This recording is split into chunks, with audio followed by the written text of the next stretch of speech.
Bugun sizlarga biz sirtlar shundoq yoqtirib qo'yadigan tangjavzni oilalar rang va ta'm jihatda o'xshash holda qilishni kutib qo'yay. Qilish usuli nihoyat oddiy bo'lib, bir qatim ko'rsangiz chuqur o'rganaysiz, ham o'rganish boshlaylik. Avval ketadigan materiallardan dufu, yubasay, mogo va qarmurlarni bo'lsa suratga tayyor qilamiz. Ondan sho'xlar va muvofiq miqdorda pintozni suvga chilolamiz. Bu suratga chiqmay qopti.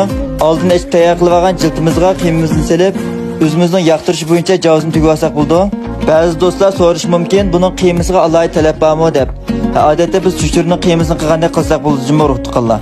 Hemen javzlarni chiroyli tugib tayyor qilib bo'ldik. Endi qozonga nihoyat oz miqdorda may qo'yib, may qiziganda zanjil, so'mpiyoz, samsoqlarni solib, birdan qorib, muzlik biroq chiqarib, orqadan sho'xilni solib, sho'xilni uzoqroq qorib, suyini to'liq chiqarib olgandan keyin cho'ng ustamning tangjavz testi qo'sini bir xil solamiz. Cho'ng ustamning cho'ngligi bor deb, oila chuqur bir sinab qilgan ruh tuqqanlar tam alohida esil chiqdi.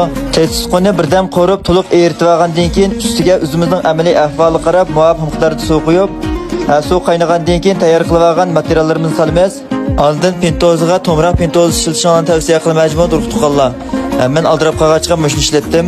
Buni 2 minut atrofida qaynatib olgandan keyin ustiga muvofiq miqdorda tuz va javzlarni solib, ustiga oz miqdorda achchiq suv quyib etib, buni yana 3 minut atrofida qaynatib, javzni bir qadar pishiriblar.